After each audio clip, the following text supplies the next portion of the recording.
출애굽기 15장 찾으시겠습니다.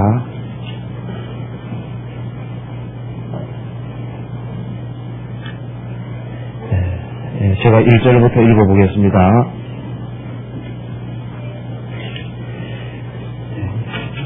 15장 1절. 이때 모세와 이스라엘 자손이 이 노래로 여호와께 노래하였으니 일러서되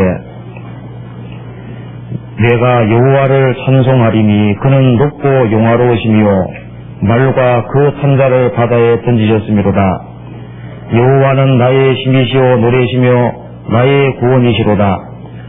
그는 나의 하나님이시니 내가 그를 찬송할 것이요 내 아비의 하나님이시니 내가 그를 높이리로다. 여호와는 용사시니 여호와는 그의 이름이시로다.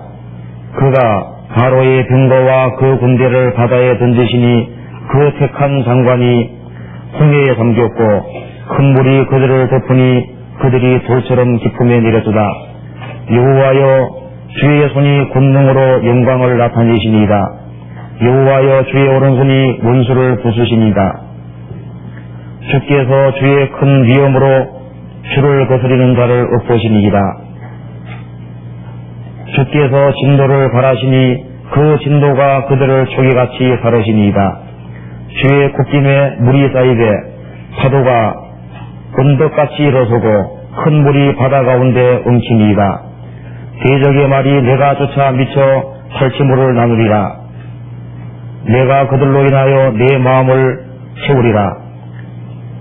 내가 내 칼을 때리니 내 손이 그들을 멸하리라 하였으나 주께서 주의 바람을 일으키시매 바다가 그들을 덮으니 그들이 흉흉한 물에 납같이 잠겼나이다. 여호와여 심중에 주와 같은 자 누구니이까? 주와 같이 거룩함에 영광스러우며 찬송할 만한 위엄이 있으며 기이한 일을 행하는 자 누구니이까? 주께서 오른손을 드신즉 땅이 그들을 삼켰나이다. 주께서 그 구속하신 백성을 은혜로 인도하시되 주의 힘으로 그들을 주의 순결한 처소에 들어가게 하시나이다. 열방이 돋고 떨며 블레셋 거민이 두려움에 잡히며 에돔 방백이 놀라고 모압 영웅이 떨림에 잡히며 가나안 거민이 다 낙담하나이다. 놀람과 두려움이 그들에게 미침에 주의 팔이 그물이 인하여 그들이 돌같이 고요하여 싸우되 여호와여 주의 백성이 통과하기까지 곧 주의 하신 백성이 통과하기까지였나이다. 주께서 백성을 인도하사 그들로 주의 기업의 산에 심으시리이다. 여호와여 이는 주의 처소를 삼으시려고 예비하신 것이라. 주여 이것이 주의 손으로 세우신 성소로소이다. 여호와의 다스림이 영원 무궁하시도다 하였더라. 거기까지입니다.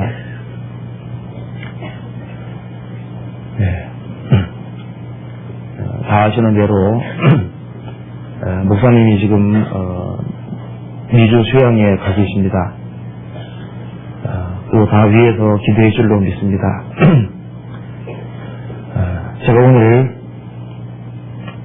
이게 출애굽기 15장 나와 있는 말씀 중에서 특별히 3절 말씀을 같이 오늘 생각해 보려고 본문을 읽었습니다. 3절 말씀에 여호와는 용사시니 여호와는 그의 이름이시로다. 여호와는 용사시니 이 제목으로 한번 말씀을 드려보겠습니다. 이스라엘 백성들이 이 출애굽 15장 노래를 부르게 되는 데는 배경이 있습니다. 이스라엘 백성들이 원래 가나안 땅에 살다가 기근을 피해서 이집트에 내려갔는데 이집트에서 졸지에 노예가 돼서 400년 동안 종노릇을 하고 있었습니다. 그래서 이집트에서 학대를 받고 고통과 수고와 슬픔 속에서 아무 소망 없이 살고 있었던 겁니다. 그런데 하나님께서 그 고통하는 이스라엘 백성들을 보시고 모세를 보내주셨고 하나님께서 모세의 손을 들어서 이집트에 10가지 재앙을 들이시고 그리고 홍해 바다를 가르시고 이스라엘 백성들을 이집트에서 무사히 건져냈습니다. 그래서 이 출애굽기 15장의 노래는 구원의 노래입니다. 그리고 이 노래는 에집트에 나온 모든 사람들이 부른 노래이기 때문에 에집트에 남자 장정이 60만 명 정도가 나왔다고 그랬으니까 거기에 여자와 유아랍하면 한 200만 명 정도 될 겁니다. 그 200만 정도 되는 사람들이 홍해 바다에서 나와서 에집트의 군인들이 죽임을 당하는, 심판을 당하는 것을 생생하게 봤습니다. 그리고 그 지긋지긋한 애굽에서 벗어난 이후에 너무나도 그 기쁨과 감사와 그 구원이 너무나도 크기 때문에 이것은 구원의 노래라고 할 수 있습니다.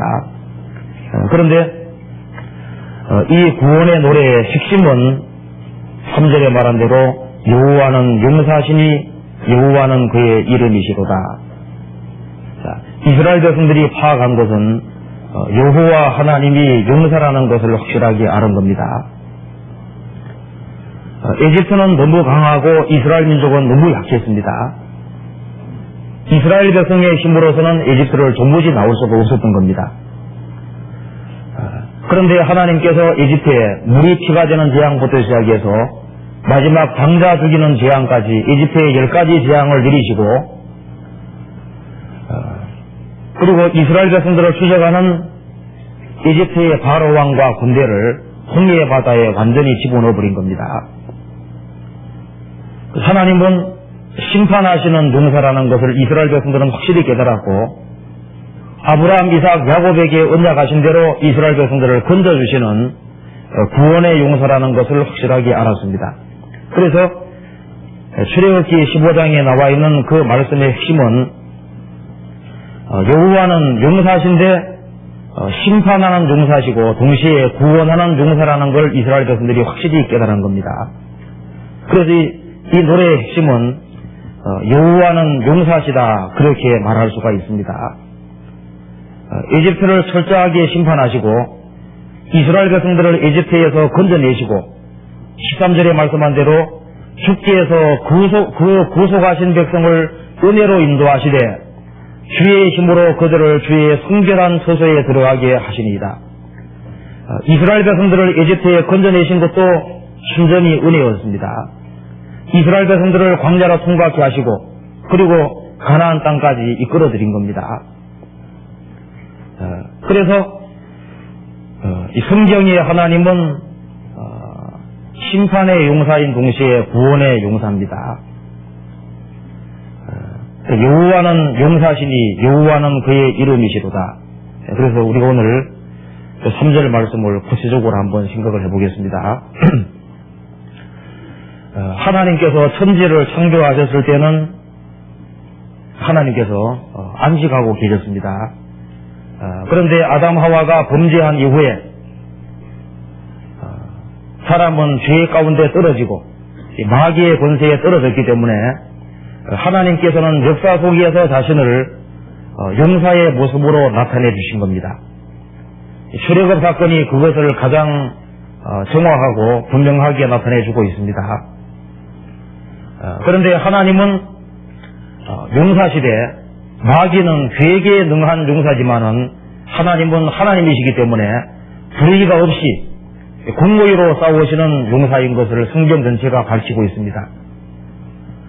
그리고 하나님은 사랑으로 충만하신 분이기 때문에 사랑으로 싸우시는 용사라고 말할 수 있습니다. 그리고 거룩한 인내를 가지고 싸우시는 용사라고 할 수 있습니다. 창세기부터 요한계시록까지 하나님께서는 계속적으로 싸우시는 것을 알 수 있습니다. 승리할 때까지. 그리고 하나님께서는 인간 편이 되셔서 끝까지 싸우시는 겁니다. 그래서 우리 오늘 여호와께서 용사라는 사실을 확실하게 알 필요가 있을 것 같습니다. 우리가 구원받고 나면은 마귀가 우리의 대적이라는 거 압니다. 육신이 대적이고 이 죄 많은 세상이 나의 대적인 것을 압니다. 우리가 그것을 알기도 전에 하나님께서는 처음부터 그것이 대적이었습니다. 하나님께서는 대대로 마귀와 싸우오신 겁니다. 그리고 우리 육체와 싸우오셨고 이 죄 많은 세상과 싸우오신 겁니다. 그래서 성경 처음부터 끝까지 성경의 역사는 하나님이 용사라는 것을 확실하게 드러내주고 있습니다. 그래서 하나님의 대적이 마귀입니다. 그래서 성경은 하나님과 마귀의 전투장이라고도 할 수 있습니다. 첫사람 아담이 마귀에게 패배했을 때 하나님께서는 아담에게 약속해 주신 거 아시죠? 내가 너로 여자와 원수가 되게 하고 너의 후손도 여자의 후손과 원수가 되게 하리니 여자의 후손은 내 머리를 상하게 할 것이요 여자의 후손은 너의 머리를 상하게 할 것이요 뱀의 후손은 예수님의 발꿈치를 상하게 한다는 말씀을 하셨습니다. 그 말대로 아담이 범죄했을 때 하나님께서 일방적으로 내가 너로 여자와 원수가 되게 한다 그렇게 말씀하셨는데 그 여자의 후손이 바로 예수님입니다. 하나님께서 그 약속 예수님을 보내주시겠다고 약속하셨기 때문에 예수님이 오실 때까지 마귀는 역사 속에서 예수님이 오지 못하도록 하기 위해서 무진장 노력을 하고 그 약속의 씨를 없애려고 노력을 해왔습니다. 그런데 하나님께서는 그 마귀의 모든 시험을 이기시고 결국은 예수님을 세상에 보내주셨습니다. 예수님은 33년 생애 속에서 예수님은 일종의 용사로서 마귀하고 싸웠다고 할 수 있습니다. 그래서 예수님이 태어났을 때도 마귀는 예수님을 없애버리려고 헤롯을 이용했지 않습니까? 예수님이 공생일을 시작할 때 마귀가 3번이나 예수님을 시험했습니다. 예수님의 생애 속에서 마귀가 여러 번 예수님을 찾아왔습니다. 예수님은 한 번도 마귀에게 넘어지지 않았습니다. 예수님이 죄를 범하면은 마귀가 이기기 때문에 예수님의 생애 속에서 마귀는 예수님으로 하여금 죄를 짓게 하도록 노력했습니다. 예수님은 죄를 전부 다 이기신 용사라고 할 수 있습니다. 예수님의 생애 속에서 죄인들이 예수님을 얼마나 거스리고 예수님을 여러 번 죽이려고 했죠. 나중에는 예수님에게 침을 뱉고 예수님을 모독하고 어떤 때는 예수님을 벼랑에 밀어서 죽이려고 했습니다. 예수님은 죄인들의 그 모든 시험과 그 모든 것을 다 견뎌내시고 끝까지 모든 것을 다 이긴 용사라고 할 수 있습니다. 세상에서 제일 어려운 것이 죄와 싸우는 것이라고 할 수 있습니다. 예수님은 죄와 끝까지 싸워서 이긴 용사입니다. 그리고 겟세마네 동산에서 우리가 잘 아는 대로 예수님이 인류의 죄를 앞두고 싸웠습니다. 다시 우리를 긍휼히 여기셔서 우리의 죄악을 발로 밟으시고, 그 말은 죄를 발로 밟으시고 우리의 모든 죄를 깊은 바다에 던졌다는 것은 일종의 실험이고 용사입니다. 죄하고 실험해서 죄악을 발로 밟으시고 우리의 모든 죄를 실험해서 던지는 것처럼요, 우리의 모든 죄를 깊은 바다에 던졌다 그랬습니다. 그러니까 예수님은 죄를 정복하신 용사입니다. 무덤에 장사되었지만은 죄를, 죽음을 정복하고 승리하신 용사라고 할 수 있지 않습니까? 우리가 이 성경을 통해서 봤을 때 구약시대에 하나님이 용사 모습으로 싸우신 것처럼 예수님도 용사 모습으로 싸우신 것을 우리가 확실하게 볼 수 있습니다.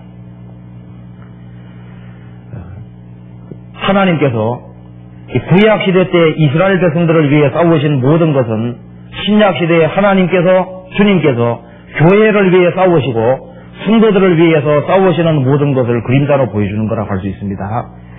출애굽기 14장 14절,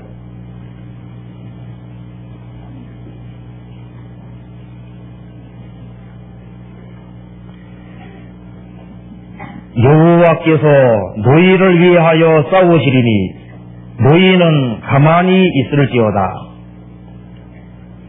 이집트의 군대가 쫓아올 때 여호와께서 너희를 위하여 싸우시리니 너희는 가만히 있을지어다.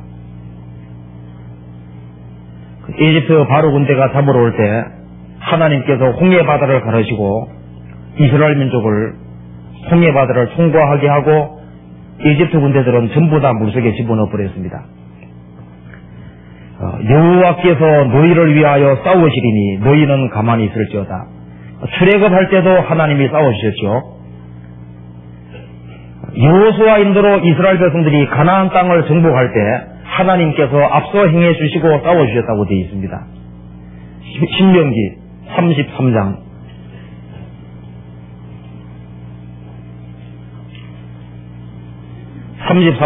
26절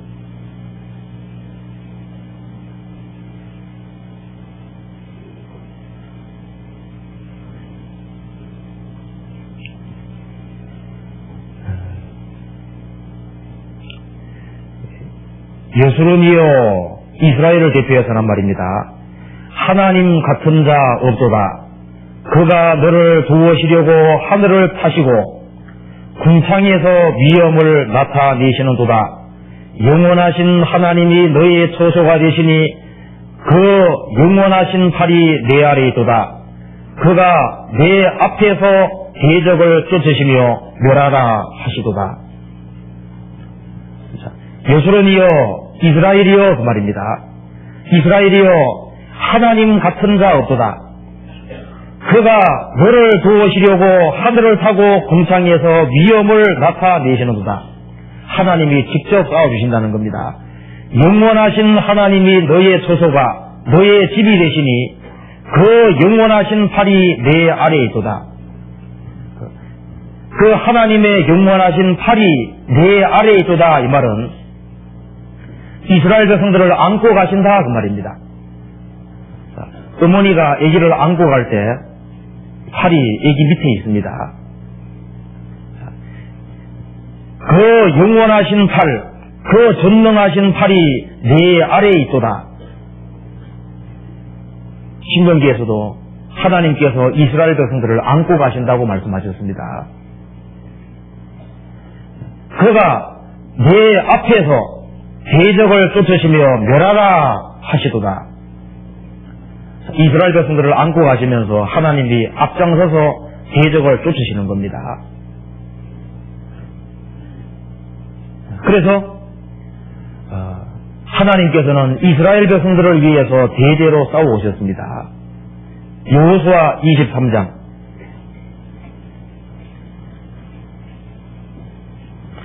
여호수아 23장 9절 10절 같이 읽어보겠습니다. 대저 여호와께서 강대한 나라들을 너희 앞에서 쫓아내셨으므로 오늘날까지 너희를 당한 자가 하나도 없었느니라. 너희 중 한 사람이 천명을 쫓으리니 이는 너희 하나님 여호와 그가 너희에게 말씀하신 것 같이 너희를 위하여 싸우심이니라. 가나안 땅 정복할 때를 말씀하시는 겁니다. 대저 여호와께서 강대한 나라들, 가나안 7민족입니다. 너희 앞에서 쫓아내졌으므로 오늘날까지 너희를 당한 자가 하나도 없었느니라. 너희 중 한 사람이 천명을 쫓으리니 이는 너희 하나님 여호와 그가 너희에게 말씀하신 것 같이 너희를 위해 싸우시니라. 벌써 신명기 속에서 이스라엘 백성들을 위해 싸우신다고 말씀하셨는데 그 말씀과 같이 너희를 위해 싸워주셨다는 것을 너희들이 목도하고 알았다는 겁니다. 그리고 이 다윗이 통일왕국을 이룰 때도 다윗은 하나님께서 손가락으로 다 가르쳤다 그랬습니다. 전쟁할 때 다윗이 잘나가지고 통일왕국 이룬 것이 아니고 하나님께서 앞서 싸우셨고 어떤 식으로 전쟁을 하라고 손가락으로 다 지시해줬다 그랬습니다. 그대로 하니까 승리한 거예요. 손가락으로 지시했다는 구절을 보셨죠? 찾아봅시다. 시편 144편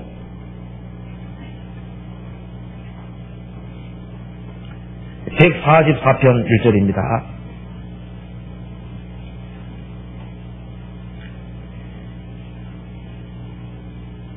같이 읽겠습니다. 나의 반석 여호와를 찬송하리로다. 저가 내 손을 가르쳐 싸우게 하시며 손가락을 가르쳐 치게 하시도다. 여기 말씀한 대로 다윗은 여호와를 나의 반석이라고 그랬죠. 나의 반석 여호와를 찬송하리로다. 저가 내 손을 가르쳐 싸우게 하시며. 하나님이 대장이시니까 하나님께서 가르쳐 주시는 대로 치면 되는 거예요. 순종해서.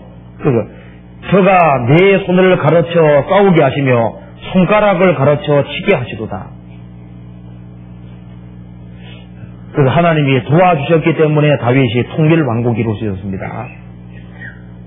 이스라엘이 범죄해서 전 세계에 터졌지만은 지금 이스라엘 백성들이 이스라엘 땅에 들어오고 있습니다. 앞으로 7년 환란 속에 들어가면은 전 세계가 이스라엘과 싸운다 그랬습니다. 그때 하나님께서 구약시대에 싸우던 용사같이 싸우셔서 이스라엘 백성들을 건져준다고 말씀하셨습니다. 그런데 그것을 뒤집으면은 교회 역사고 우리 역사라고 할 수 있는 겁니다.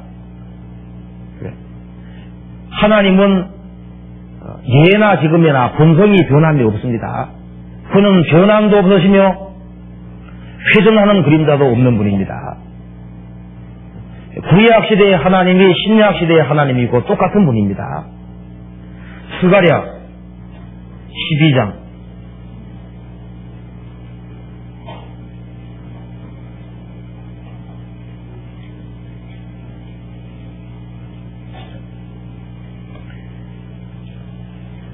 12장 1절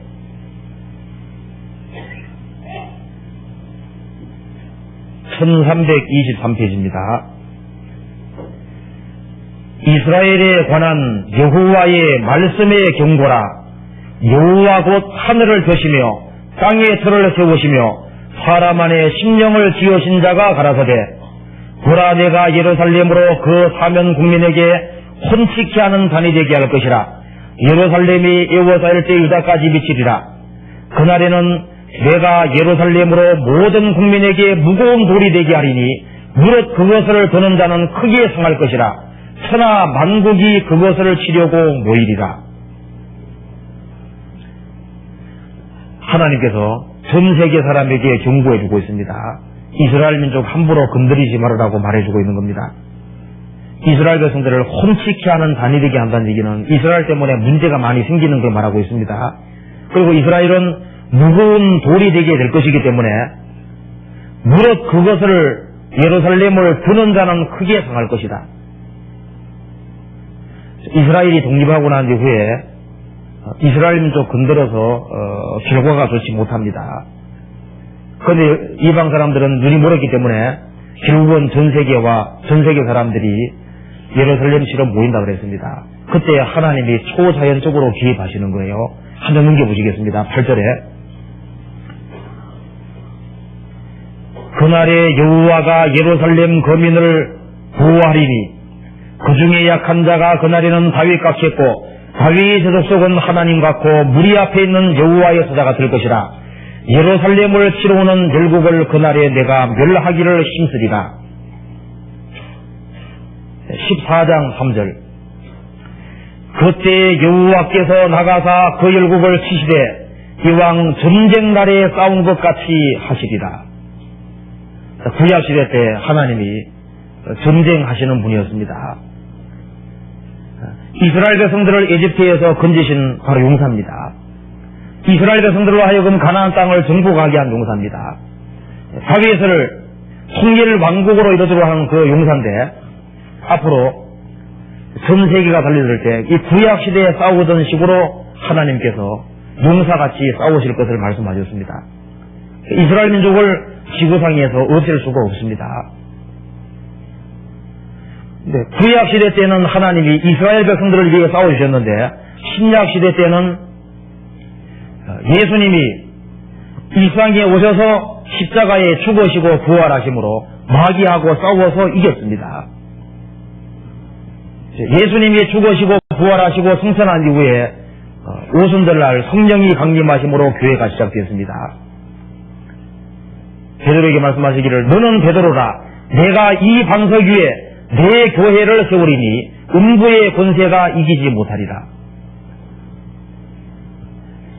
예수님 그 말씀대로 예수 그리스도가 구세주라는 걸 확실히 깨달은 사람으로 말미암아 오순절날 교회가 시작이 됐고 음부의 권세가 이기지 못하리라. 2000년 역사 속에서 마귀가 교회를 판결하고 없애버리려고 얼마나 수정하고 싸웠는지 모릅니다. 근데 음부의 권세가 이기지 못하리라. 왜 이기지 못하냐면은 주님이 주인으로 계시기 때문에. 그래서 예수님이 마태복음 24장에서 말씀하실 때 이 천국 복음이 모든 민족에게 증거되기 위하여 온 세상에 전파되리니 그제야 끝이 오리라. 자, 예수님이 그 말씀하실 때는 제 아들을 잘 안 믿을 때입니다. 복음이 모든 민족에게 증거되기 위하여 온 세상에 전파된다고 말씀하시고 주님은 2000년 역사 속에서 그 교회를 완성하기 위해서 싸워오신 겁니다. 지금도 하나님께서 교회를 통해서 일을 하고 있고 지금도 싸우고 있는 겁니다. 지금도 마귀와 세상과 죄인과 지금 싸우고 있는 겁니다. 음부의 권세가 이기지 못하리라. 교회 내에서도 잘못된 것이 들어오면 주님께서 입의 금으로 싸우신다고 말씀하지 않습니까? 어느 교회든 간에 교회의 시작은 제자리처럼 조금 맞습니다. 그런데 주님이 역사하시면은 그 점점 커지는 거예요. 그런데 교회 내에 주님은 지금도 용사로 계시기 때문에 교회 내에 잘못된 것을 가지고 들어오면 주님께서 싸웁니다. 이 교회의 역사 속에서 그것을 확실하게 증거해 줍니다. 아시아에 7교회가 있는데 그 7교회 속에서 잘못된 죄들이 들어올 때 주님께서 입의 금으로 싸운다고 말씀하지 않습니까? 요한계시록 2장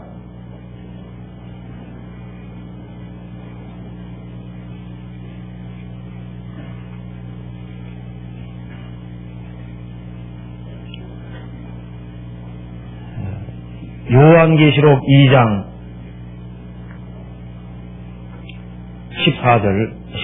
14절부터 제가 읽어보겠습니다.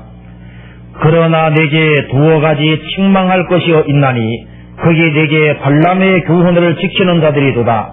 발람이 발락을 가르쳐 이스라엘 앞에 울무를 놓아 우상의 전부를 먹게 하였고 또 행음하게 하였느니라. 이와 같이 내게도 니골라당의 교훈을 지키는 자들이도다. 그러므로 회개하라. 그리하지 아니하면 내가 내게 속히 임하여 네 입에 금으로 그들과 싸우리라.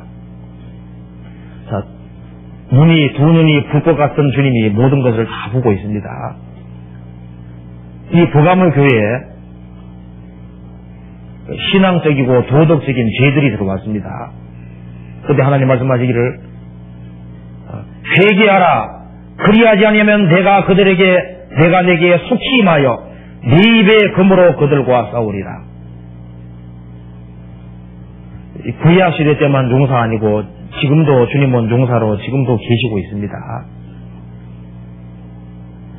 그래서 이 구약 시대 때 그 하나님이 눈에 보이는 역사를 치룬 것은 지금 눈에 보이지 않는 영적인 역사를 싸움을 지금 하고 있는 거예요. 지금도 구원받은 사람들 교회에 앞서서 이스라엘 백성들을 손 밑에 이스라엘 민족 그 밑에 영원하신 하나님 팔이 있다 그랬죠. 교회가 안전한 이유는 주님께서 교회를 안고 가시는 겁니다. 구약시대 때 이스라엘 백성들을 앞서서 싸우신 것처럼 지금도 눈에는 보이지 않지만은 믿음의 눈으로 보면은 주님이 앞서 싸우고 있는 겁니다. 교회가 전도집회를 하면은 주님께서 거기에 앞서가지고 행하시고 지금도 앞서 싸우고 있는 겁니다. 그렇지 아니하면 한 명도 구원받을 수 없습니다. 주님께서 영적인 전투를 지금도 행하시고 계시는 겁니다. 우리가 눈을 조금 낮추어서 보면은 하나님께서 한 사람이 태어날 때부터 죽을 때까지 그 사람을 구원하기 위해서 주님께서 끊임없이 싸운다는 걸 알 수 있습니다. 자녀가 태어났는데 자녀가 빗나가면은 어머니하고 갈등이 시작됩니다. 어머니는 사랑으로, 공의로 자식이 잘 되기를 바라기 때문에 자식과 이 불화가 생기고 문제가 생기고 돌이키기가 들어가지 않습니까? 그것처럼 하나님께서는 진리를 가지고 계시기 때문에 그 진리로 그 사람이 태어나서 죽을 때까지 하나님이 그 사람을 돌이키고 구원하게 하려고 그 사람과 씨름하시는 겁니다. 그거 우리가 알지 않습니까? 우리가 구원받게 됐을 때 하나님께서 나하고 씨름했다는 걸 알 수 있습니다. 저는 구원받는 그날 바둑 두고 있었습니다. 그날 이거 안 가려고 구원받기를 포기했습니다. 그 친구가 끝까지 가자고 얘기를 했습니다. 그런데 그 친구에게 그런 마음을 일깨워준 분이 누구겠습니까? 주님께서 그렇게 움직여 주시는 겁니다. 자, 우리가 전도를 받을 때 주님께서 사람을 통해서, 전도하는 사람을 통해서 구원하려고 사람과 씨름하는 겁니다. 집안 식구 중에 구원 안 받은 사람이 있으면은 이 구원받은 식구들이 구원 안 받은 사람 구원시키려고 씨름합니다. 그러면 그런 마음을 넣어주시는 분이 누굴까요? 주님께서 그렇게 하고 있는 겁니다. 그래서 한 사람이 죽길로 가려 그러면은 하나님이 양심을 통해서 그 사람과 죽을 때까지 싸우는 거예요. 그 사람 항복할 때까지. 우리가 심판대 앞에 서면은 구원 안 받은 사람이 심판대 앞에 서면은 하나님께서 나하고 얼마나 오랫동안 씨름했는지 싸워왔는지 알 수 있을 겁니다. 태어나서 죽을 때까지 양심을 통해서 끊임없이 일깨워줬다는 걸 알게 될 거예요. 그리고 하나님께서 인간이 잘못되는 것을 원치 않기 때문에 죽기 위해서 인생으로 고생하며 근심하게 하시니 본심이 아니시라 그랬죠. 그래서 인생에 가시를 주시고 나중에는 담을 준다 그랬습니다. 가시라는 것은 그 슬픔을 가리키는 거예요. 가시에 질면 아프지 않습니까? 달력에 구원받으신 분을 보면은 만사가 평탄한 상태에서 구원받으신 분은 그렇게 많지 않을 거예요. 틀림없이 뭔가 마음에 슬픔이 있을 겁니다.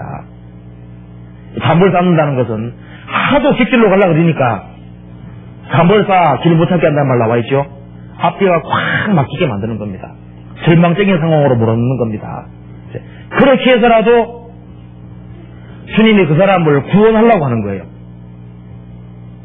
그래서 전도하는 사람을 통해서도 이 성경을 통해서도 구원 안 받은 사람에게 성경이 끊임없이 그 사람과 싸웁니다.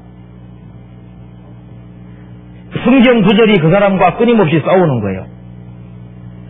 어떤 사람은 하도 전도받기 싫어서 저 외딴 섬으로 갔답니다. 그래서 이제 바다 속에 들어갔는데 바다 밑에까지 전도지가 있는데 주 예수를 믿어라. 그리하면 내 집이 구원 얻으리라. 도망갈 데가 없구나 해가지고 결국은 와서 믿었다 그러지 않습니까? 하여튼간에 사람이 피하지 못하게끔 주님께서 만드실 거예요. 어떤 데는 이런 얘기 들어보신지 모르겠습니다. 파리 동원의 경우 휘트필드가 설교를 잘한다 그러니까 한 완고한 사람이 목소리는 듣기 싫으니까 사람들이 항상 많이 모이니까 궁금해가지고 보기만 하려고 나무 위에 올라갔답니다. 그래서 이제 귀를 탁 들어맞고 보고 있는데 파리 한 마리가 날아와서 코에 딱 붙는 겁니다. 그래서 이제 아무리 흔들어도 안 되는 거예요. 그래서 두 손 떼기는 싫으니까 한 손 떼가지고 파리를 탁 치는 순간에 휘트필드가 한 마리 귀 있는 자는 들어라. 그래가지고 어쩌면은 그 순간에 딱 맞는 말이 나온 겁니다. 그래서 이제 귀를 열고서 결국은 믿었다 그러지 않습니까? 사람이 태어나 죽을 때까지 하나님이 자연을 통해서도 계속 싸웁니다. 이거 분명히 만드신 분이 계시다. 그렇게 말하고 있지 않습니까? 이 뽐배의 유적 같은 게 드러나면은 그 유적 중에서 죄는 벌을 받는다는 걸 사람에게 하나님이 경고하고 싸우는 겁니다. 그리고 참 신기한 것은 이 성경에서 성경을 자꾸 문제 삼는 사람이 생기면은 반박하는 사람이 없으면은 땅 속에 있는 눈물들이 나와서 성경을 증거하지 않습니까? 그래서 이 사람들이 잠잠하면 돌들이 소리 지르다 그 말대로 이 성경을 못 믿는 사람이 생길까봐 하나님께서 항상 증거 같은 걸 남겨두신 겁니다. 그런 증거를 통해서도 하나님이 인간과 싸우고 있는 거예요. 구원시키려고. 한 사람이 주님 앞에 항복하면은 그때 주님께서 그 사람 영혼 속에 뚫고 들어오시는데 구원받은 사람은 확실히 아는 것이 내 속에 용사가 들어와 있다는 걸 아는 겁니다. 시편 24편 보시겠습니다.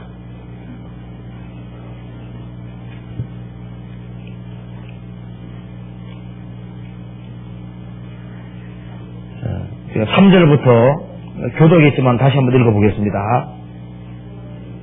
제가 읽어보겠습니다.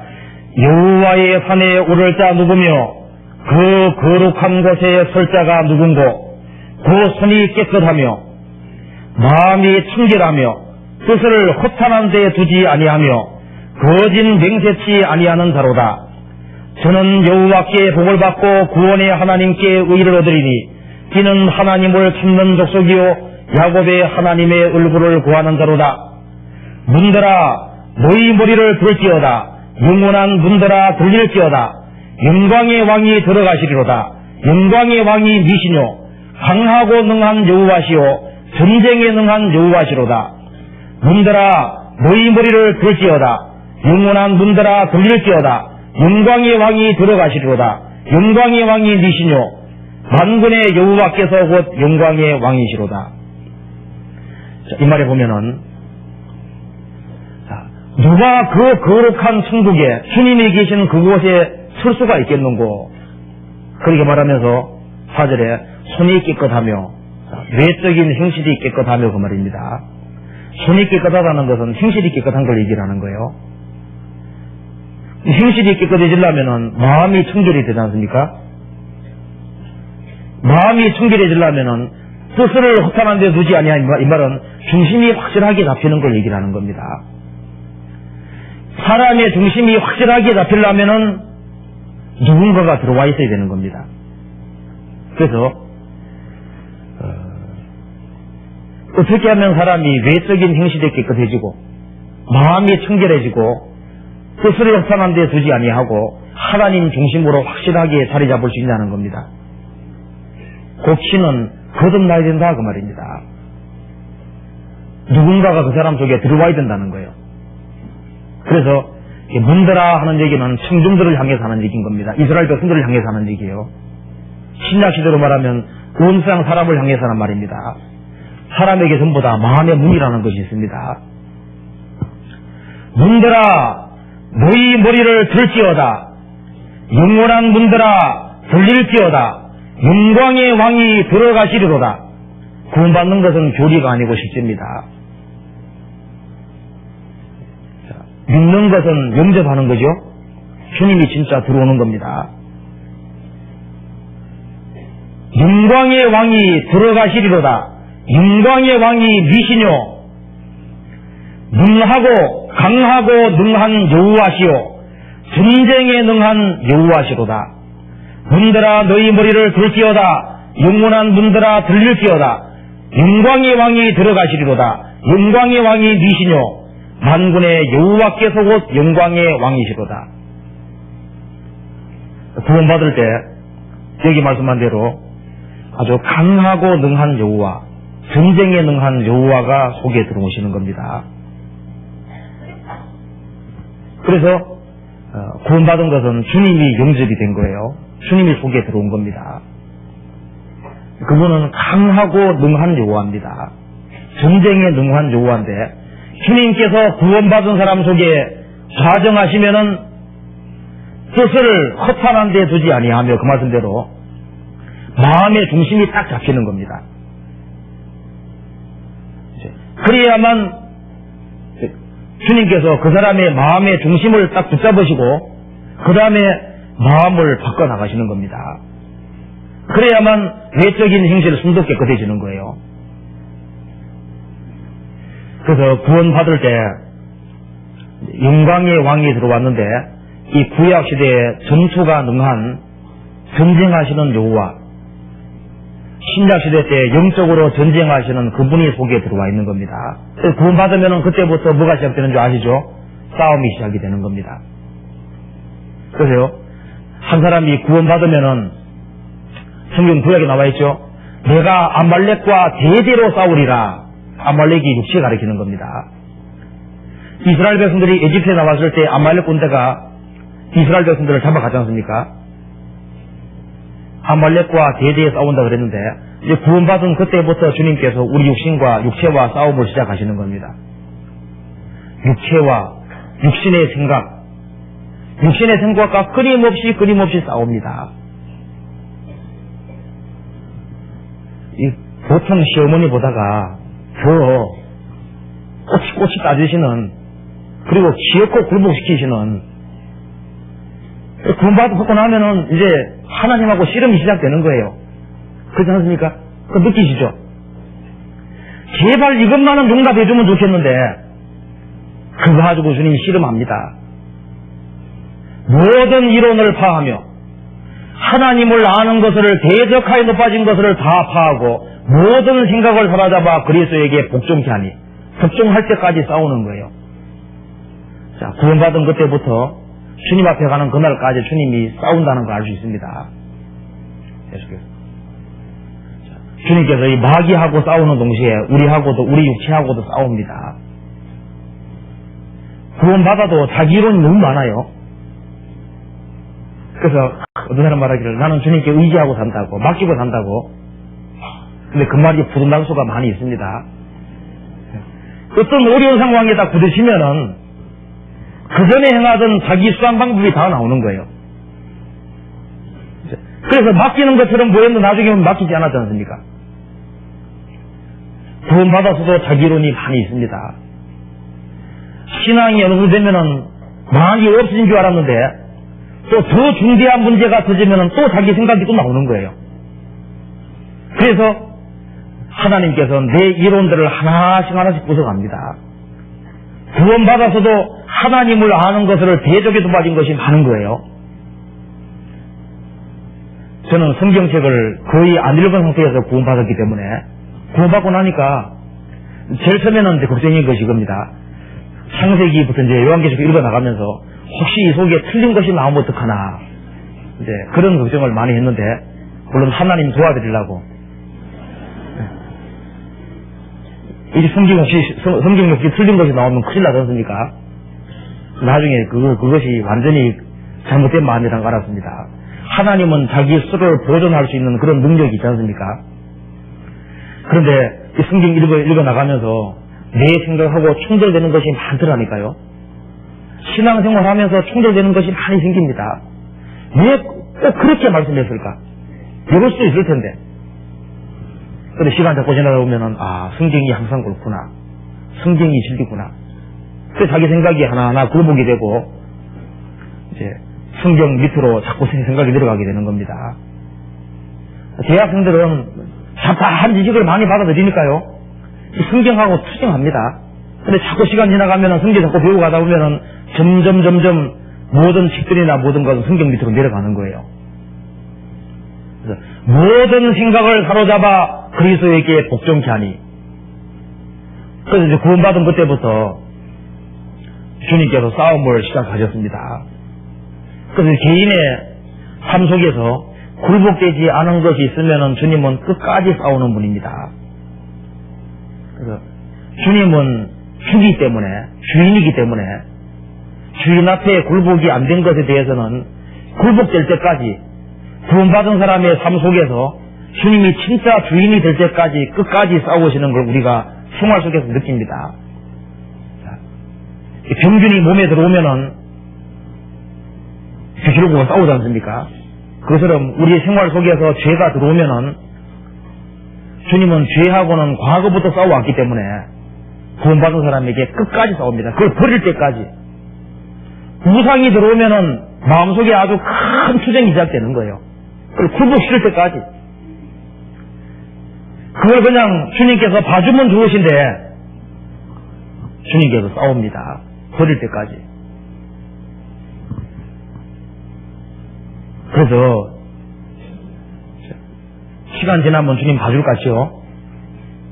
근데 우리가 신앙생활 속에서 느낄 겁니다. 주님께서는 봐주시는 게 아니라 그걸 끊임없이 들춰내시고 그걸 끊임없이 처리하도록 만드시고 굴복시키도록 만들지 않습니까? 왜냐하면 여호와는 죄와 싸우는 용사거든요. 거짓과 싸우는 용사입니다. 이 야곱이라는 사람 아시지 않습니까? 야곱은 아주 얕다. 이름도 야곱입니다. 아주 교활하다, 약삭 빠르다 그런 뜻인데요. 야곱이 그 주님을 정말 사모하는 마음은 있지만 육신의 껍질이 아주 두꺼운 사람입니다. 그래서 야곱이 그 에서하고 이제 씨름했지 않습니까? 씨름해서 결국은 장자 명분을 빼앗았습니다. 그리고 축복까지 빼앗았지 않습니까? 그 다음에 아버지까지 속여서 축복을 빼앗았습니다. 야곱은 정말 주님 은혜와 사랑을 사모하는 마음은 있었지만은 자기 수단과 방법을 가지고 있는 사람이었습니다. 이 야곱의 껍질을 벗기려고 하나님께서 라반 집에 집어넣어 주신 거예요. 라반은 야곱보다 고단수입니다. 사수가 높은 사람인 거예요. 그 7년 동안 봉사하면은 이제 나이를 준다고 약속했는데 하룻밤 자고 나니까 이해하지 않습니까? 언니 7년 동안 봉사 더 하게 만들었죠. 그래서 이 라반 집에서 20년간 있었습니다. 그 주님께서 그렇게 훈련시키신 이유가 뭐냐면은 그 야곱의 육신의 껍질을 벗기려고 그렇게 하신 겁니다. 20년. 그렇게 해도 다 벗기겠습니까? 안 벗기겠습니까? 안 벗기시죠? 어떤 사람 말하기를 나는 육신의 껍질을 당장에 벗었다고. 당장에 벗어지면 좋은데 당장에 안 벗어지는 경우도 많습니다. 야곱은 당장 20년.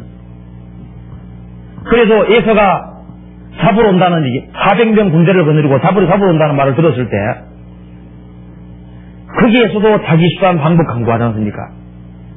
그래서 이제 야곱 에서의 마음도 흐트리기 위해서 짐승들을 앞서 보내고 그 자기 수단 방법 쓰는 거 보면 야곱이 정말 꾀돌입니다. 그게 얼마나 많은지 몰라요. 그래도 안심이 안 되니까 야복강가에서 하나님하고 씨름했지 않습니까? 그래서 이제는 자기 수단과 방법으로 다 됐습니다. 야곱이 에서에게 축복을 뺐는데도 자기 수단 방법이 중원되지 않습니까? 됐습니다. 그 다음에 아버지에게서 축복 받아낼 때도 자기 수단 방법으로 됐어요. 그 다음에 라반의 집에서 나올 때도 몰래 나왔다는 거 아시죠? 인사도 안 하고 도망쳐 나온 겁니다. 뺏길까봐. 자기 수단 방법으로 다 됐는데 이제 에서가 잡으러 오니까 그때는 안심이 안 됐습니다. 이제는 하나님께 매달리고 이제 하나님이 안 도와주면 안 된다는 걸 확실하게 아는 거예요. 주님께서 구원받은 사람에게 잘못된 것이 있기 때문에 그것을 끊기 위해서 일을 하시는 겁니다. 그래서 성경에 이런 말씀 나와 있죠. 한번 찾아봅시다. 갈라디아서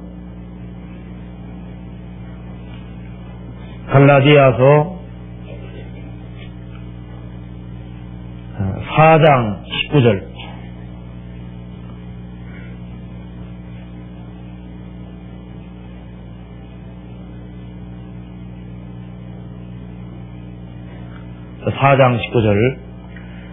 나의 자녀들아 너희 속에 그리스도의 형상이 이루기까지 다시 너희를 위하여 해산하는 수고를 하노니.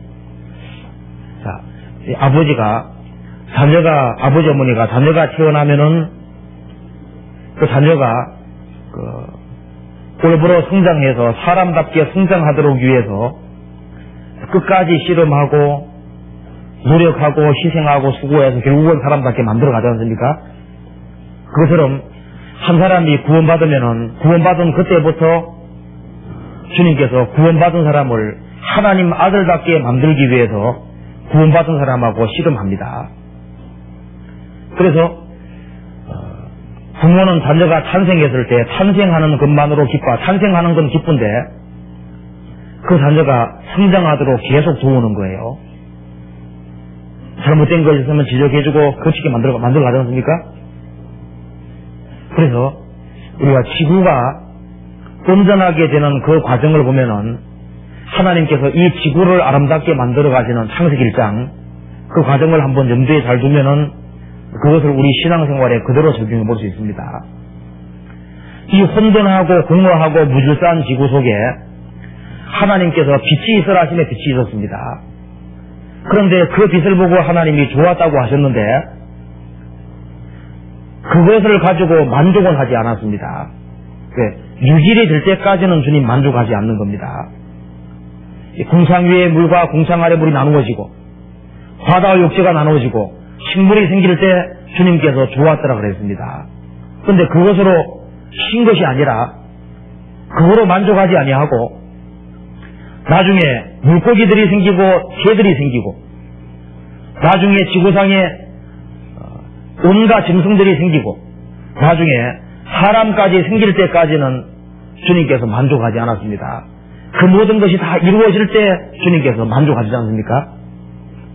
그것처럼 구원받은 사람이 구원받았을 때 주님이 기뻐합니다. 근데 그거 가지고 만족하시는 것이 아니라 구원받은 그때부터 주님이 그 사람에게 작업을 하시는 거예요.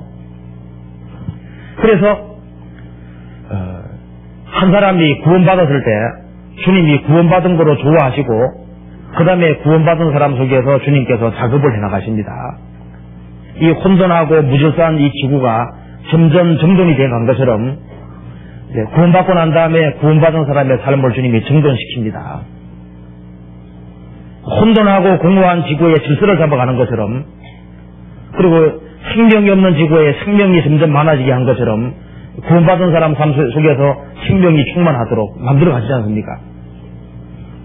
또 주님께서 나중에는 신이 좋았다고 말씀하셨는데 이 지구를 주님께서 온전하게 만들어 가시는 것처럼 구원받은 사람을 점점 온전하게 만들어 가십니다. 그래서 구원받은 사람이 주님을 바라보고 성장하도록 자라도록 그 배후에서 작업을 계속하고 계신 거예요. 그래서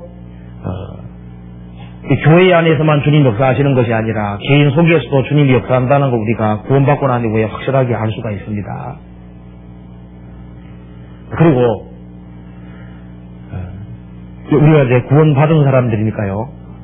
구원받고 난 다음에 죄를 고소하면은 자꾸 다투신다는 거 느끼시죠? 어느 사람 담배를 피운다고 봅시다. 담배 한 가치는 괜찮겠지. 그 한 가치만 여기 있으면요. 그것이 양심과 계속 싸우는 거예요. 술 한 방울은 괜찮겠지. 그리고 구원받은 사람이 어떤 취미 생활이 도가 지나치면은 네 양심과 싸웁니다. 주님보다 더 사랑하는 것이 올라오면은 주님이 싸우는 겁니다. 주님은 언제 만족하냐면은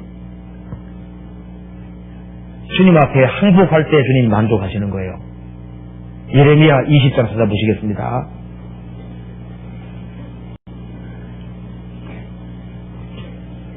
(20장 7절)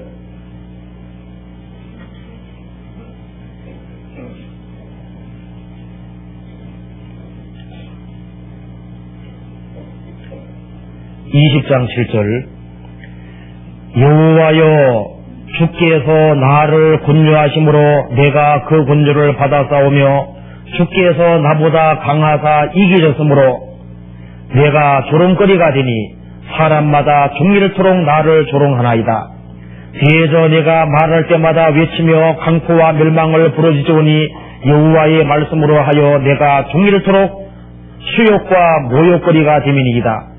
내가 다시는 여호와를 선포하지 아니하며 그 이름으로 말하지 아니하리라 하면 나의 중심이 불 붙는 것 같아서 골수에 사무치니 답답하여 견딜 수 없나이다. 나는 무리의 비방과 사방의 두려움을 들었나이다. 그들이 나 이르기를 고소하라 우리도 고소하라 하오며 나의 지난 벗도 다 나의 타락하기를 기다리며 피타 이르기를 그가 혹시 유혹을 받으리니 우리가 그를 이기어 우리 원수를 갚자 하나이다. 그러나 여호와는 두려운 용사 같으시며 나와 함께 하시는 거로 나를 박해하는 자가 넘어지고 이기지 못할 것이오며 그들은 지혜롭게 행치 못함으로 큰 수욕을 당하오리니 그 수욕은 영영이 잊지 못할 것이니이다. 자, 예레미야는 20살도 안 된 나이에 하나님께 부르심 입었습니다. 나이가 어립니다. 근데 그 예레미야에게 주님이 사역을 맡기셨기 때문에 예레미야는 나 같은 사람이 어떻게 그렇게 하겠습니까? 계속 발전하는데 결국은 예레미야는 주님 앞에 항복했습니다. 그 사역을 못하겠다는 것에 대해서 항복했다는 겁니다. 여호와여 주께서 나를 권유하심으로 내가 그 권유를 받았사오며 예레미야에게 하나님의 일을 하도록 하나님이 권유하셨는데 권유를 받았다 그랬습니다. 주께서 나보다 강하사 이기셨으므로 내가 주렁거리가 되니 이 당시에 하나님께 부르심 입어가지고 이스라엘 사람에게 전도할 때 예레미야는 눈물의 승자죠. 얼마나 많은 조롱과 모독을 받았는지 모릅니다. 그럼에도 불구하고 예레미야가 그걸 끝까지 한 이유가 뭘까요? 주님의 권유를 받고 주님이 나보다 강하사 이기셨으므로 주님 앞에 굴복했다고 말입니다. 그 어떤 사람에게 전도를 해야 되는데 전도하면 요거 얻어먹을 것이 확실하지 않습니까? 그럼에도 불구하고 주님이 나보다 강하사 이기셨으므로 그걸 무릅쓰고 전하는 거예요. 그래서 대저 내가 말할 때마다 외치며 강포와 멸망을 부르짖으오니 저런 인간은 죽여야 된다 그 말이죠. 주변 사람들이 이렇게 부르짖는다는 겁니다. 여호와의 말씀으로 하여 내가 종일토록 수욕과 모욕거리가 되미니이다. 내가 다시는 여호와를 선포하지 아니하며 그 이름으로 말하지 아니하리라 하면 나의 중심이 불붙는 것 같아서 골수에 사무치니 답답하여 견딜 수 없나이다. 자, 주님은 주님 앞에 굴복한 사람에게 힘을 주시는 겁니다. 예레미야가 주님 앞에 굴복을 안 했으면은 영원을 사랑하는 그런 불타는 마음을 안 주셨을 겁니다. 예레미야는 주님 앞에 굴복했기 때문에 주님께서 그런 힘을 주신 거예요. 또 예레미야는 여호와는 두려운 용사 같다 그랬죠. 주님이 얼마나 의미하고 얼마나 능력이 있는 분인지를 알고 있는 겁니다. 그리고 그분이 함께 하시면은 주님께서 도와줄 수 있다는 것도 믿었기 때문에 일을 한 거예요. 자, 모세가 이스라엘 백성들을 건져내라고 하나님 명령하실 때 모세가 말했죠. 하나님, 저는 이집트 보던 사람입니다. 저 같은 사람이 어떻게 이집트 사람을 이집트에 가서 이스라엘 백성을 건질 수 있겠습니까? 하나님께서 가라고 얘기했죠. 못 간다고 계속 버티는 겁니다. 그래서 나는 정말 말도 못하는 사람이다 하니까 아론이 말 잘하는 줄 내가 아노라. 그분은 주님이 다 하셔요. 이 아론이 말을 잘했습니다. 그래서 이제 아론을 붙여가지고 어떻게 했습니까? 결국은 가게 만들었습니다. 모세가 에집트 바로 왕이 얼마나 무서운 왕인지 알고 있습니다. 에집트 권세가 얼마나 큰지 알고 있습니다. 그런데도 불구하고 하나님 앞에 굴복을 한 거예요. 주님은 그 굴복된 사람을 통해서 일을 하시지 않습니까? 요나가 다시스로 가라 그랬는데 그 요나에게 니느웨로 전도하라 그랬는데 다시스로 도망가 버렸죠. 나중에 물고기 뱃속에 들어가서 하나님 앞에 굴복했습니다. 결국 우리가 성경을 통해서 봤을 때 하나님과 싸워서는 결국은 어떻게 되는 겁니까? 못 이기는 거예요. 못 이기니까 결국은 굴복해야 되거든요. 내가 죄하고 싸운다고 할지라도 결국은 굴복해야 돼. 결국은 주님은 끝까지 싸우시는 분이기 때문에 결국은 우리가 언젠가는 굴복을 하고 주님 앞에 항복하고 살아야 됩니다. 네, 주님은 구원받은 사람 중에 주로 오시지 않습니까? 주로 주인으로 들어오셨기 때문에 주님께서 모든 것을 주님 앞에 내놓을 때까지는 주님은 계속 싸울 겁니다. 구원받은 사람 속에 잘못된 것이 들어오면 주님이 그때부터 구원받은 사람과 투쟁이 시작이 되는 거예요. 싸우는 겁니다. 그런데 그것도 물론 불량이라는 건 있습니다. 그런데 우리가 이걸 알아야 돼요. 구원받은 사람이 성장하는 것은 느려도 버리는 데 있어 가지고 죄는 당장 버리는 겁니다. 그건 확실히 해야 돼요. 우리가 신앙이 성장하는 것은 더디고 할지라도 죄 버리는 것만은 성경에 천천히 버리란 말이 없거든요. 담배 한 값씩 피우던 사람이 이번 달에는 5가지씩, 그 다음 달에는 2가지씩, 한 가지 이렇게 하는 것이 아니고, 죄 버리는 것은 그냥 과감하게 한순간에 한 번에 다 버려야 되는 것이지 조금 버리는 것이 아닙니다. 죄는 조금 버리는 것이 아니라 일단 내가 알고 있는 죄는 다 버려야 되는 거예요. 나중에 자기가 모르는 죄가 또 나오면 그것도 버려야 되는데요. 죄에 관해서는 일단 있는 대로 빨리 버려야 되는 겁니다. 성장은 천천히 돼도 죄 버리는 것만은 빨리 버려야 되는 거예요. 왜냐면 그래야 하면 계속 나하고 다툼이 있고 갈등이 있으니까, 싸움이라고 하는 게 있으니까요. 성경 예레미야 2장 찾아봅시다. 예레미야 2장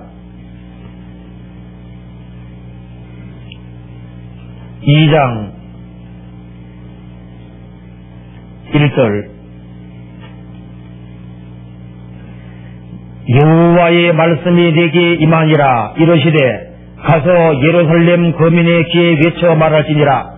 여호와께서 이같이 말씀하시기를 내 소년 때의 우의와 내 결혼 때의 사랑 곧 씨 뿌리지 못하는 땅 광야에서 어떻게 나를 쫓았음을 내가 너를 위하여 기억하노라. 4절 야곱 집과 이스라엘 집 모든 가족아 나 여호와의 말을 들으라. 나 여호와가 이같이 말하노라. 너희 열조가 내게서 무슨 불의함을 보았건대 나를 멀리하고 허탄한 것을 따라 헛되이 행하겠느냐. 그들이 우리를 애굽 땅에서 인도하여 내시고 광야 곧 사막과 구덩이 땅 간조하고 사망이 음침한 땅 사람이 다니지 아니하고 거주하지 아니하는 땅을 통과케 하시던 여호와께서 어디 계시냐 말하지 아니하였도다. 9절 그러므로 내가 여전히 너희와 다투고 너희 후손과도 여전히 다투리라. 여호와의 말이니라.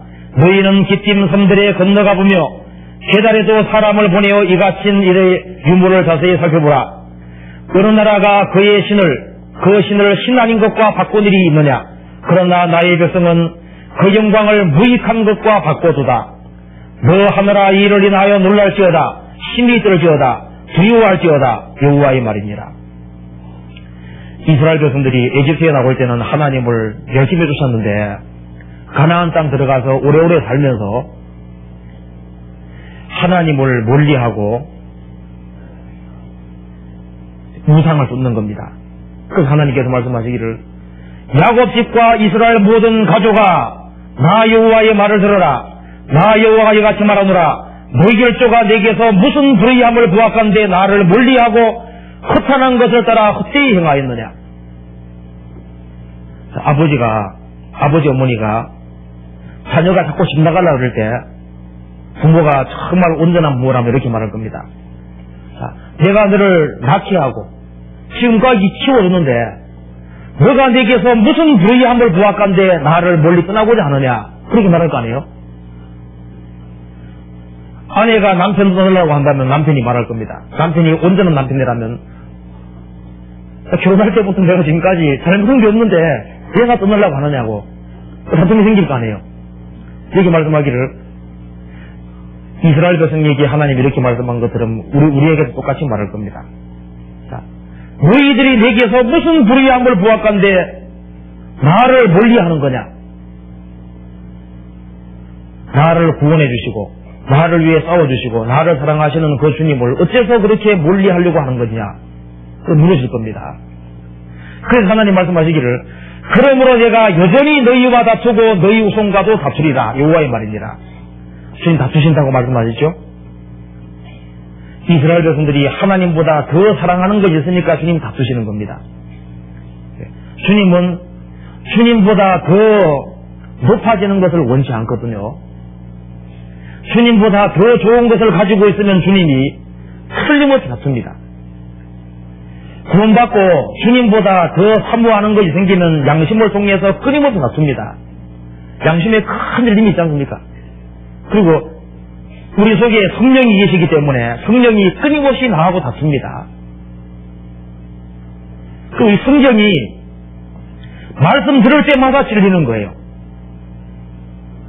그래서 참 신기한 것은 이제 저도 그 구원받고 난 다음에 많이 느꼈는데요. 이 목사님 말씀하실 때 꼭 나더라고 하는 얘기 같은 게 있지 않습니까? 내가 무슨 문제가 있을 때는 말씀 들으면 꼭 나더라 하는 얘기식으로, 내가 잘못된 걸 가지고 있으면 버릴 때까지 계속 나하고 다투는,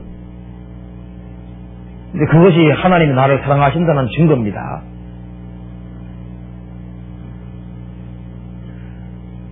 구원받은 사람이 잘못된 것을 안 돌이키면 주님께서 징계하시지 않습니까? 그 징계라고 하는 것이 하나님이 나하고 다툰다는 분명한 증거입니다.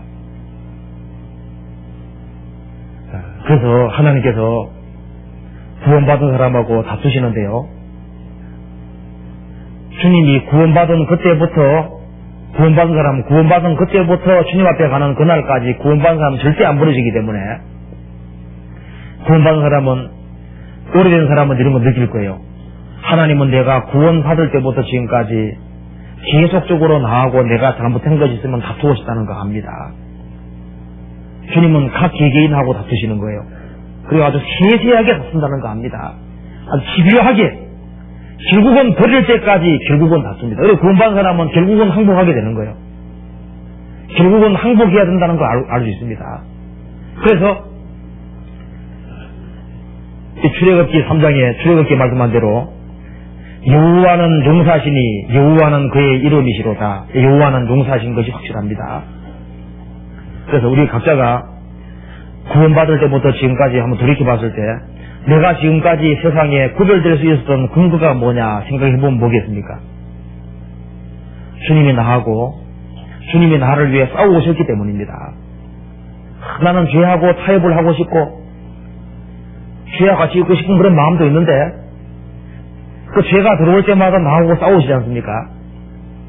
지금까지 내가 신앙생활을 할 수 있었던 그 모든 근거가 뭐겠습니까? 주님이 용사가 되셔서 나하고 싸우셨기 때문입니다. 내가 지금까지 마귀에게 넘어가지 아니하고 내 육신에 넘어가지 아니하고 지금까지 신앙을 지키고 살 수 있던 근거가 어디 있을까요?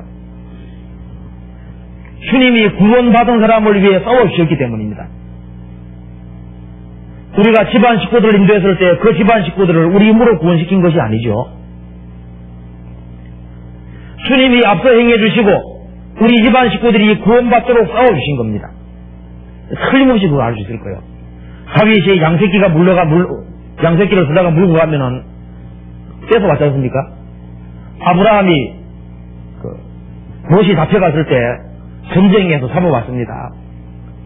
우리가 마귀에게 안 넘어가고 마귀 시험에 완전히 떨어지지 아니하고 지금까지 신앙을 지킬 수 있었던 것은 하나님이 함께 하셨던 겁니다. 그리고 하고 많은 교회가 있는데 그 많은 교회들 가운데서 어떻게 이 교회에 연결이 돼가지고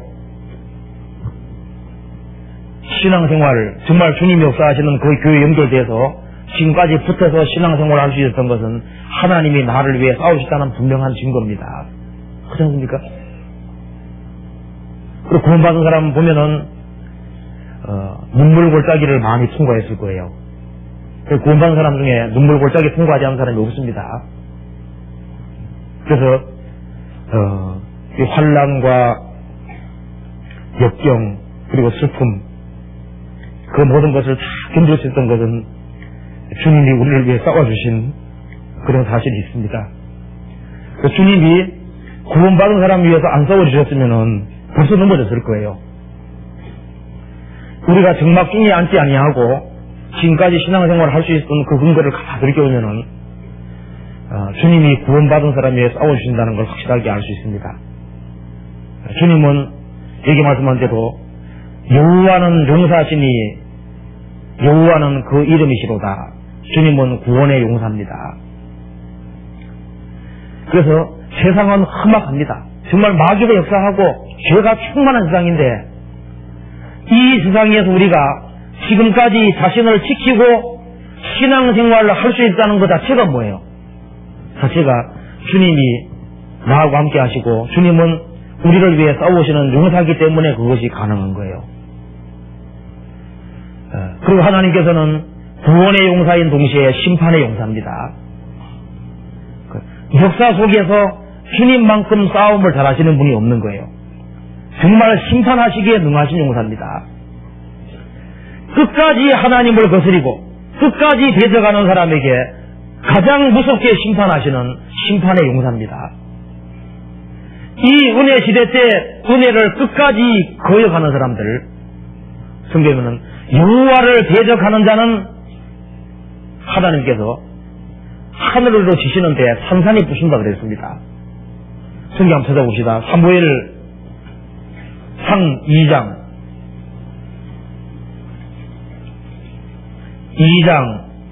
10절.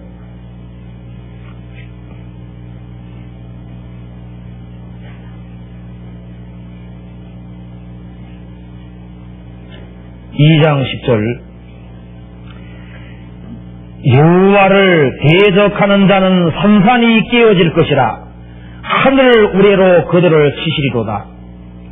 여기 말씀하기를 여호와를 대적하는 자는 산산이 깨어질 것이라 하늘 우레로 그들을 치시리로다. 하나님의 백성을 괴롭힌 애굽 사람들이 어떻게 됐습니까? 산산이 깨어졌습니다. 사무엘상 2장 10절에 그래서 하늘 우레로 그들을 치시리로다. 하나님이 초자연적으로 개입해서 심판하시는 겁니다. 이사야 63장 보시겠습니다. 63장 1절.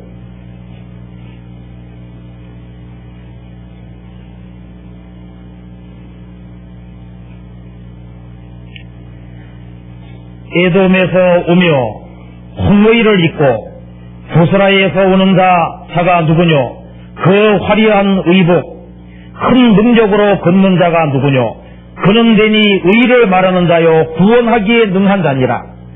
어찌하여 내 의복이 붉으며 내 옷이 포도즙을 바른 자 같으뇨? 만민 중에서 나와 함께한 자가 없이 내가 홀로 포도즙을 밟았는데 내가 노함으로 인하여 무리를 밟았고 분함을 인하여 짓밟았으므로 그들의 선열이 내 옷에 튀어 내 의복을 다 더럽혔음이니 에돔에서 오며 홍모이를 입고 보설에서 오는 자가 누구뇨? 주님입니다. 그래서 이 아마겟돈 전쟁 때 세상 모든 열국이 주님과 싸울 때 주님께서 이방을 완전히 짓밟을 때 그 피가 튀어서 옷에 튀었기 때문에 옷이 불다 그렇게 얘기를 했습니다. 아주 영상 모습입니다. 이사야 그 앞에 42장 찾아보시겠습니다. 이사야 42장 13절 같이 읽겠습니다.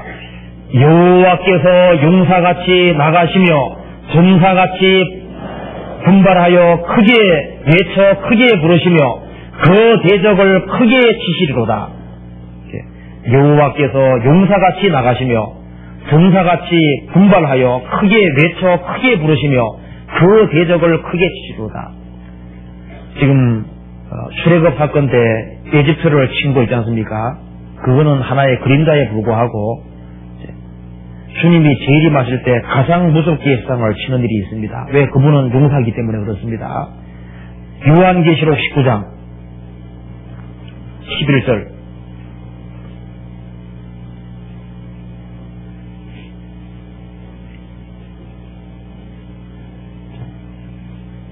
(19장 11절)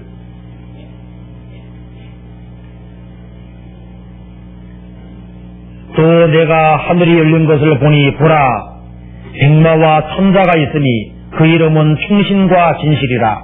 그가 공의로 심판하며 싸우더라.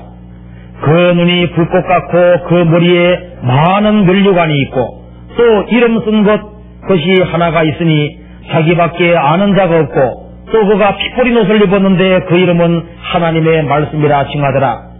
하늘에 있는 군대들이 희고 깨끗한 세마포를 입고 백마를 타고 그를 따르더라.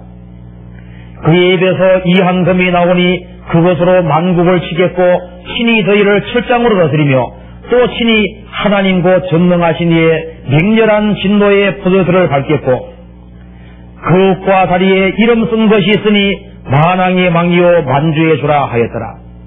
사도 요한이 예수님이 재림하시는 장면을 봤습니다. 여기 백마 탄자가 있는데 그 백마 탄자가 바로 주님입니다. 그 이름은 충신과 진실이라. 그가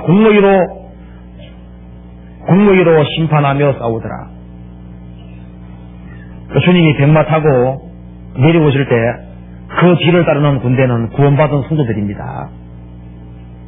그래서 주님이 전 세계를 완전히 정복하시는 거예요. 주님은 구원하기에 능한 용사인 동시에 심판하기에 능한 용사입니다. 지금까지 주님하고 싸워서 이기는 사람이 없습니다. 근데 구원받지 아니한 사람은 끝까지 주님을 대적하다가 결국은 망하는 거예요. 어떤 정말 가장 용맹한 용사 같은 경우는 항복을 종용하지 않습니까? 여러 가지 수상 방법으로. 왜냐하면 싸우면 죽을 테니까.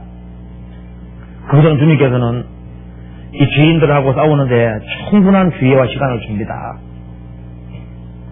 주님이 힘을 함부로 사용하지 않는 거예요. 돌이킬 때까지.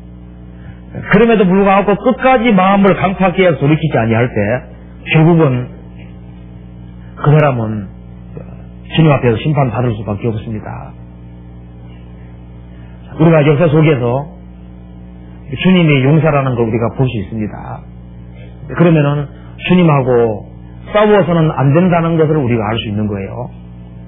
주님하고 싸우는 사람은 정말 어리석은 사람이라고 할 수 있습니다. 전도서 6장을 찾아보시겠습니다. 전도서 6장 10절.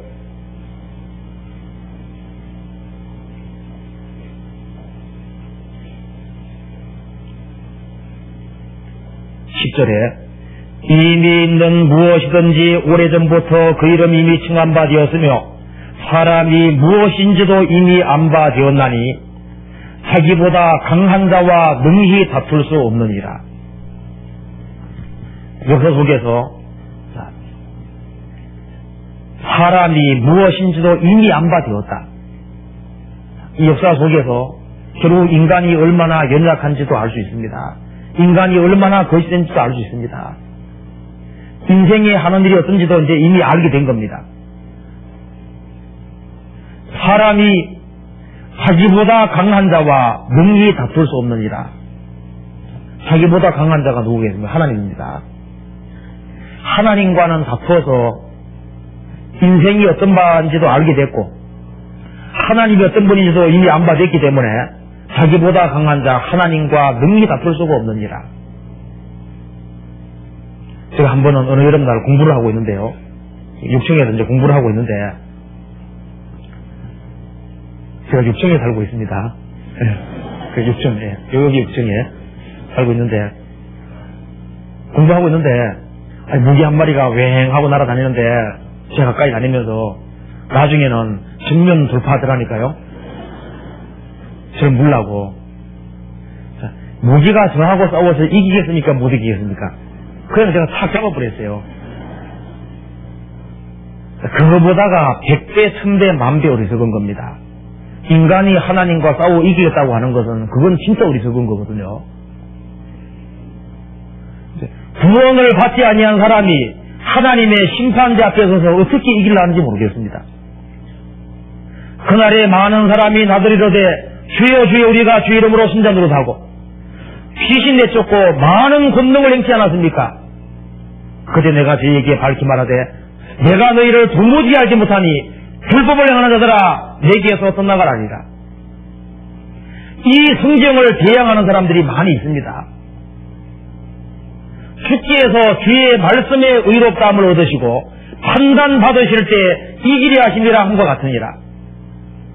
이 성경을 판단하는 사람들, 하나님을 판단하는 사람들, 그 사람들을 다 이긴다 그랬습니다. 주께서 주의 말씀에, 이 성경 말씀에 의롭다함을 얻으시고 판단받으실 때 다 이긴다 그랬습니다. 성경 왜 이렇게 기록했느냐, 어쩌나 이 성경에서 함부로 문제하는 사람 어디 있죠? 판단 받으실 때 하나님이 다 이긴다 그랬습니다. 하나님 너무하지 않습니까? 하나님 다 이긴다 그랬습니다. 자기보다 강한 자와 능히 다툴 수 없느니라. 하나님과 다퉈서는 이길 수가 없습니다. 이 피조물이 조물주와 싸우려고 하는 것은 세계적으로 가장 유능한 용사하고 초등학생이 싸우는 거랑 마찬가지인데 안 되는 겁니다. 자, 하나님하고 사람이 싸운다는 것은 정말 불행한 겁니다. 이사야 45장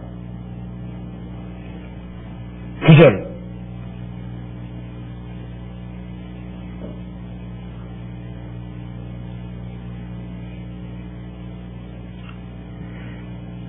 실그릇 조각 중 한 조각 같은 자가 자기를 지으신 자로 더불어 다툴진대 화 있을진저 지늘기 토기장이를 대하여 너는 무엇을 만드느냐 할 수 있겠으며 너의 만든 것이 너를 가리켜 그는 손이 없다 할 수 있겠느냐.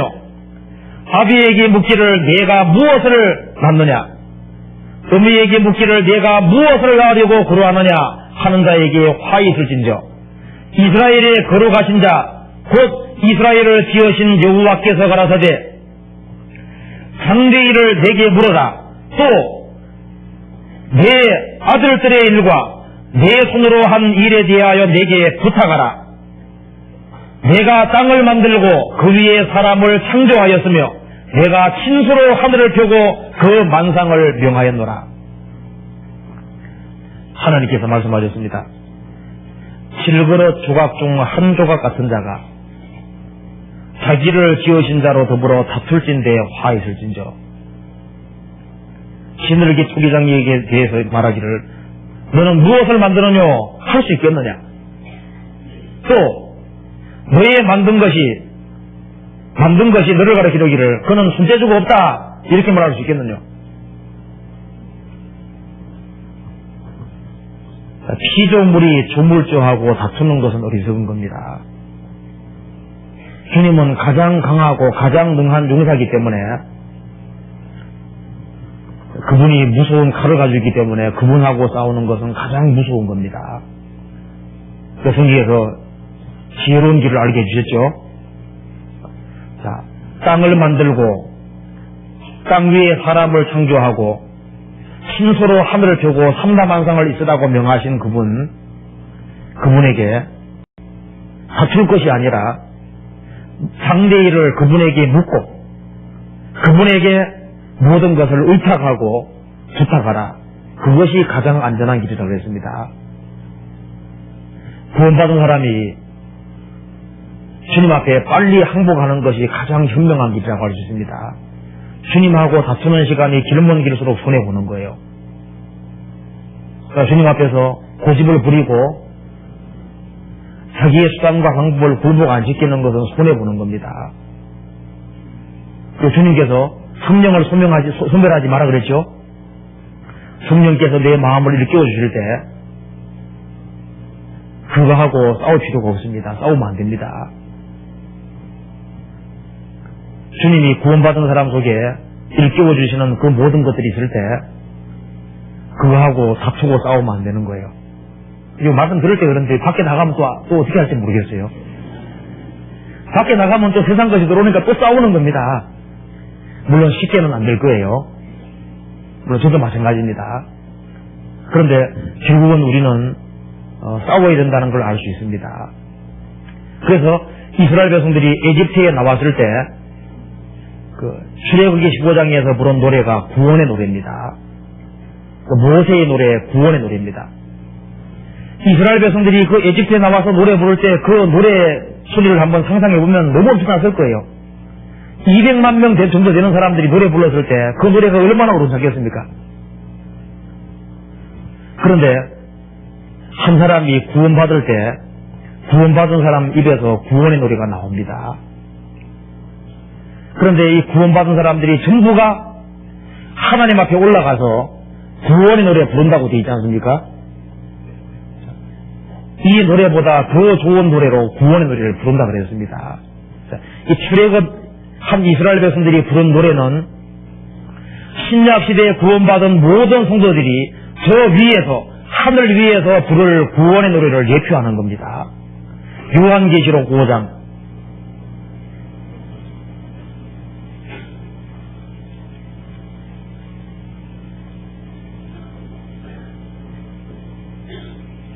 요한계시록 5장 9절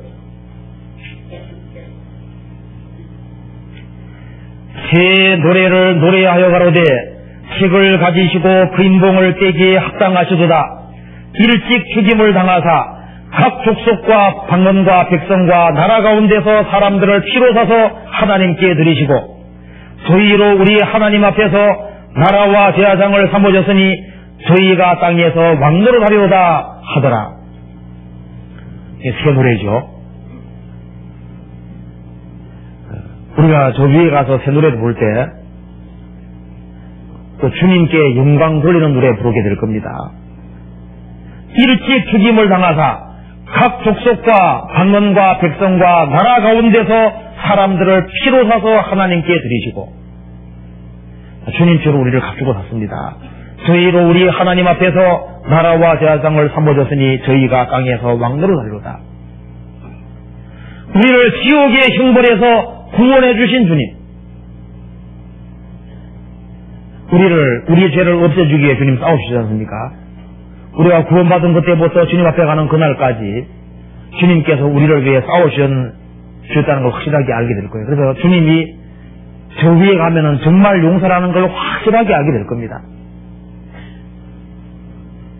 우리를 구원해서 광야를 통과하게 만드시고 영원한 천국에 이끌어드리고 세세토록 왕노릇하게 하는 그 모든 것이 가능한 것은 주님이 우리 편에 대해서 우리를 위해 싸우셨기 때문에 가능한 겁니다.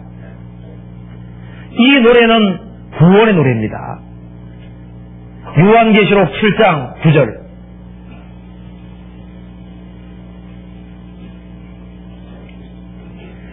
이일 후에 내가 보니 각 나라와 족속과 백성과 방언에서 아무라도 능히 셀 수 없는 큰 무리가 흰옷을 입고 손에 종려가지를 들고 보좌 앞과 어린 양 앞에 서서 큰 소리로 외쳐 가로되 구원하심이 보좌에 앉으신 우리 하나님과 어린 양에게 있도다 하니 17절 이는 보좌에 계신 어린 양이 저희의 목자가 되사 생명수샘으로 인도하시고 하나님께서 저희 눈에서 모든 눈물을 씻어주실 것입니다. 14만 명이 땅에서 구원받을 때 구원받은 성도들은 저 위에 올라가서 노래 부르는 겁니다. 주님께서 구원받은 사람들의 모든 눈물을 씻어주시고 생명수샘으로 인도하실 때 우리는 저 위에 섰을 때 주님께서 정말 우리를 도와주셨구나. 주님이 나를 위해 싸워주셨구나. 그걸 확실하게 알게 될 겁니다. 이게 요한계시록 15장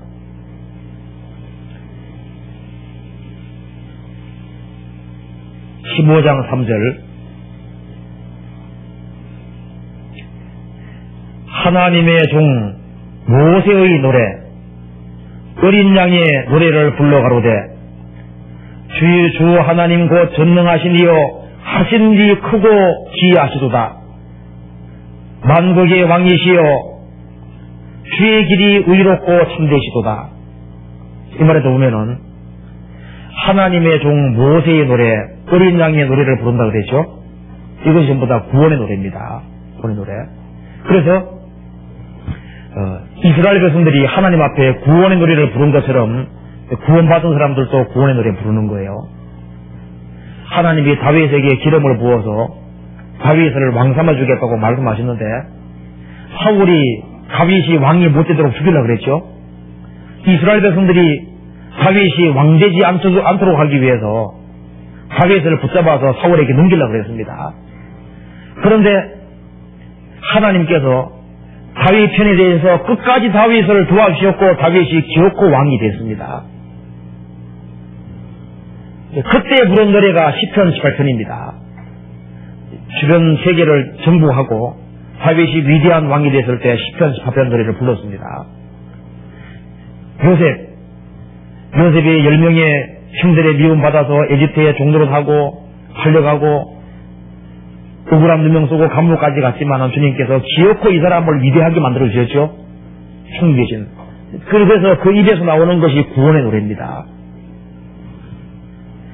이 비천한 죄인들을 주님께서 구원해서 이 험악한 세상을 통과하기 위해서 만물보다 더 높이 주님의 신부가 되도록 저 위에까지 올리는, 우리가 가는 세계는 천만 천사가 있는 곳입니다. 구약시대 성도와 신약시대 성도가 있는 곳이에요. 거룩하신 하나님이 계시고 예수님이 계시고 우리를 구원하신 그 피가 있는 그 위에 우리를 서게 하는 겁니다. 그리스도의 신부가 되는 거예요. 저 위에까지 가장 높게 우리를 만드시는 겁니다. 그래서 우리가 저 위에 섰을 때 우리 입에서 시편 출애굽기 15장 나와 있는 대로 여호와는 용사시니 그 노래가 분명히 나올 겁니다. 여호와는 용사시니 15편 한 번만 더 봅시다. 출애굽기 15편 다시 한번 봅시다. 15편 3절에